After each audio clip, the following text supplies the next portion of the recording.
Chelsea's bomb squad might have landed us in hot water with the PFA. Oh dear.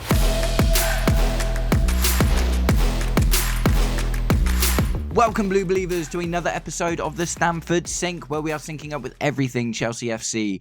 And today, we're going to do a bit of a general news game. We've got the Man United game tomorrow, absolutely massive game. I did actually release my match preview and predicted starting 11 for that game yesterday, so go and check that video out if you haven't already. But today, we're going to talk about some of the other stuff that's been floating about the news, some of the good stuff, some of the maybe not so good stuff, and, you know, just the general rags.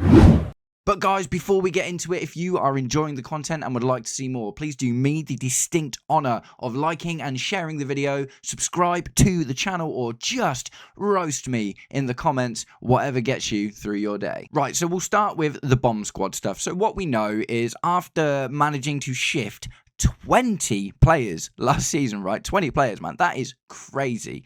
At the end of this summer transfer window, we have been left with Raheem Sterling and Axel Disasi, who are pretty high-profile players. The two of them, Sterling maybe a little bit more just because of the wages and stuff. They're not training with the team. They're not involved in the plans. They are just out in the pasture somewhere, grazing until they get an opportunity to make another move, right?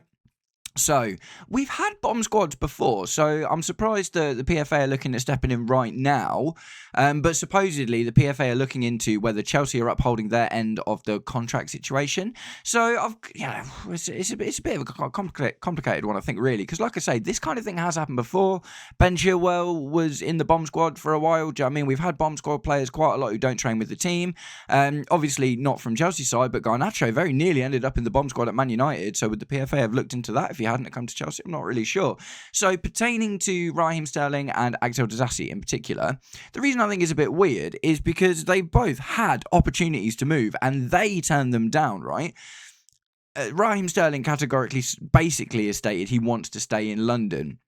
None of the other, I mean, obviously he tried Arsenal and it didn't work out. Spurs weren't interested in him. He did have interest from Fulham, West Ham and Brentford at the very least, but because he's on 300k a week, chances of him getting a move there, even a loan or something, was always going to be really minimal, because that is like, even if we covered a lot of that wage, that's still a huge amount of wages for those clubs, man.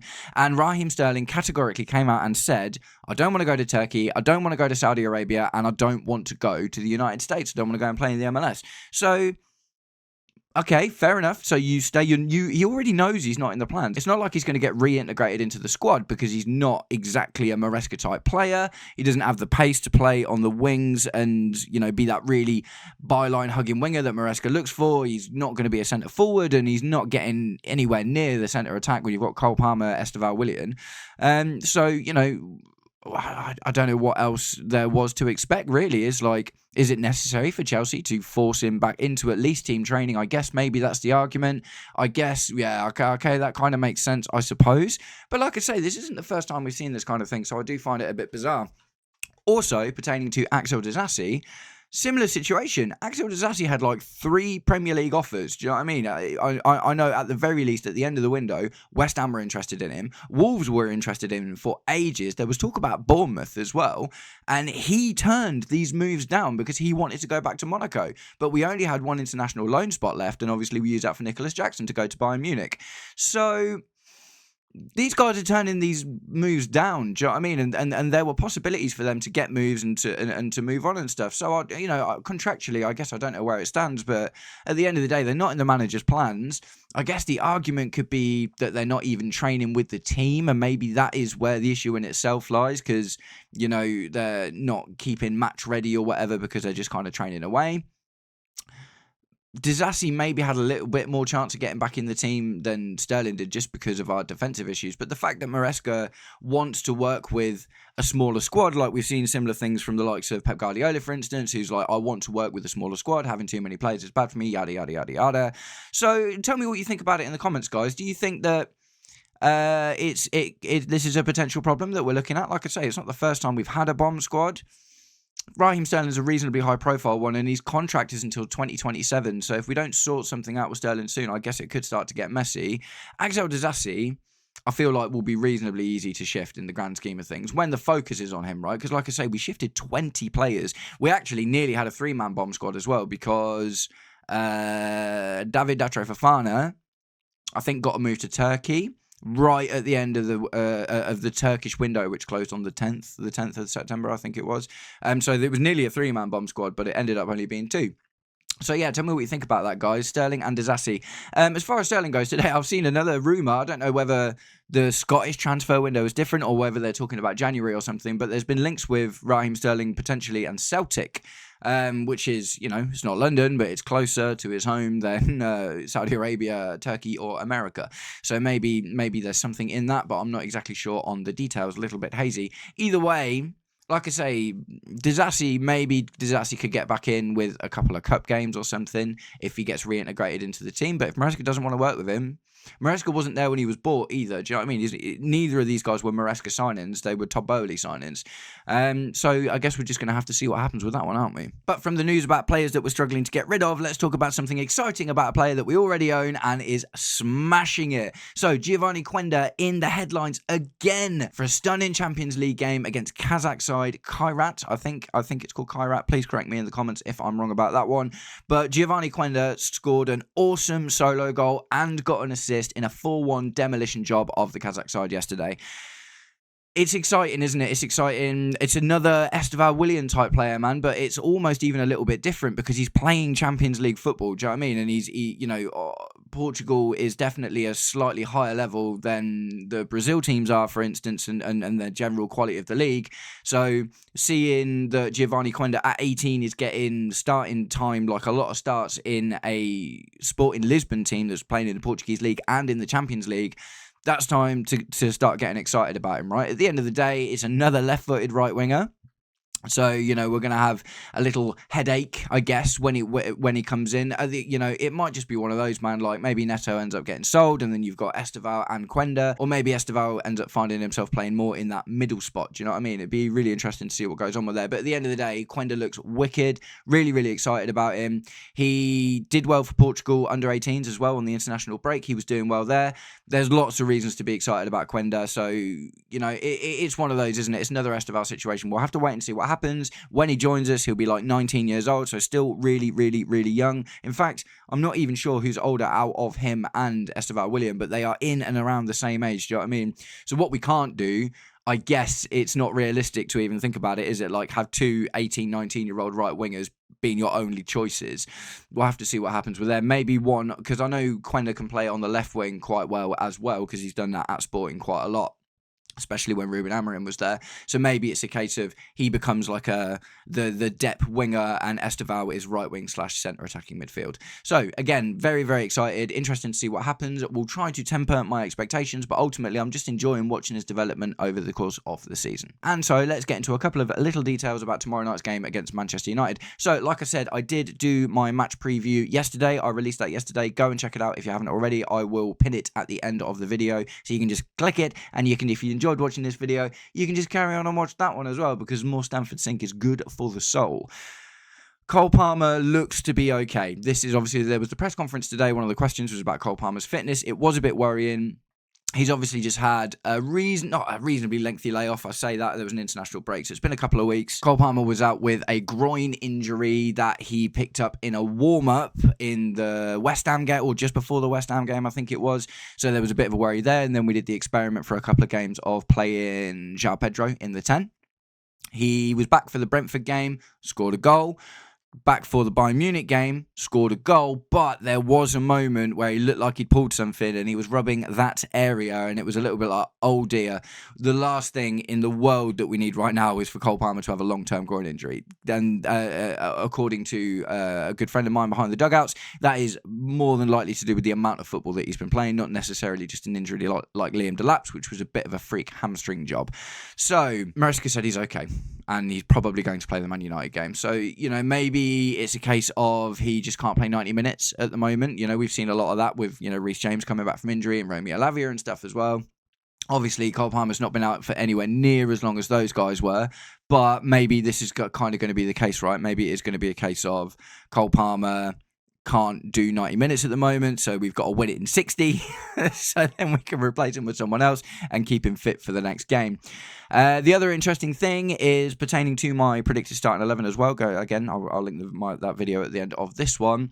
Enzo Maresca has come out and stated that Garnacho is ready to start games, right? And this is a big one, man. I had a really interesting chat with FFB, Football Fans and Beyond, Luis, a South American creator, collab we did the other day that was a lot of fun. I was of the impression, I thought Garnacho might get the start at Bayern Munich. We went a little bit more robust and defensive. But I was like, is the Bayern Munich game actually less of a big game for Garnacho than Man United will be? Because there's going to be so much heat in the air, man, because it's at Old Trafford. He's going to have a point to prove. Do you know what I mean? Obviously, I've put it in the thumbnail of my video. Is Garnacho out for revenge against Man United? You would have thought so, being on how he was kind of treated there. So I thought maybe this might be a bit too much of an event, but at the end of the day, Garnacho looks better than Jamie Gittins at the moment, doesn't he? Well, I say at the moment, we haven't seen a huge amount of him, but just from the eye test over the last season and stuff in particular, I would feel more comfortable with Garnacho holding down that left wing than Jamie Gittins.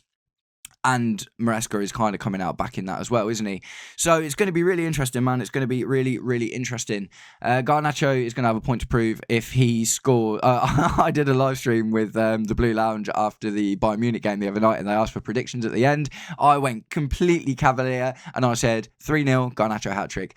Look, man, I probably don't think that's going to happen. But if Garnacho scores a goal against Man United and celebrates with the Chelsea fans, he will cement himself as a snake in Man United history forever, but will become an instant Chelsea hero. So, there's so much narrative behind this game, man. There's so much narrative behind this game. It's going to be a real event, isn't it? And do you know what? This is the thing. I talked about it in my match preview.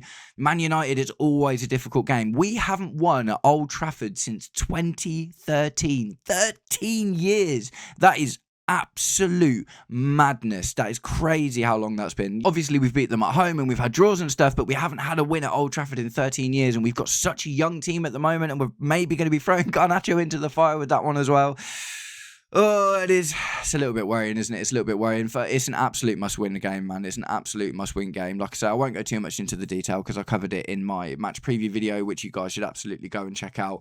But I'm looking forward to it, man. I'm going to do another watch along as well, guys. So if you are watching this and you want to come and hang out with me and watch the Man United game tomorrow, we'll all watch it together and we'll have a little look and we'll have a chat. I really enjoyed the one against Bayern Munich. You guys were absolute legends that stuck around and got involved in the banter and the chat with me. It was a really good time. So I'm 100% going to do that tomorrow as well for the Man United game. I'm feeling pretty good about it, man. I'm feeling pretty good about it. I do genuinely think we'll win. I think I would be okay with a draw. I would be annoyed if furious if we lose, man. I'll be furious if we lose. We got no right losing a game to this Man United squad, who are literally one of the worst teams that they've ever put together. So, guys, I've got loads of stuff coming out at the moment. I've just launched the 11sies League with my membership. So if you want to play a little game with me where you go to my match preview videos, put your starting 11 in the comments, then however many you get right, you'll get a score. I'm going to put a league table together that I'll post in my community tab every single week. You've just got to join my membership to start playing. So if you want to have a little fun and you think you've got a knack for predicting Chelsea starting 11s, I've so far not got one 100% right. I've got a few 10 out of 11s, but no 11 out of 11s yet. But if you think you're better than me or you just want to come and have some fun, check out my membership for that. I've also just relaunched my series, Who's the Better Baller, that I started yesterday with Garnacho versus Noni Madueke. So go and check that video out if you want to see who was the better baller last season. The Stamford Sink is growing, and guys, I'm going to give you a little call to action here. I'll be completely honest and candid with you right now. Since I took my week off, things have been really slow. So I really need your help. If you can like the video, share it, subscribe to it, any of the buttons that you can click. The hype, if it's there, the hype thing, I'm still not 100% sure how that works. But honestly, guys, if you can help me at all at the moment to just kind of get back to where I was, because my momentum's dipped a lot. I know there's a lot of stuff going on in the world at the moment as well, and I think that might have something to do with it also.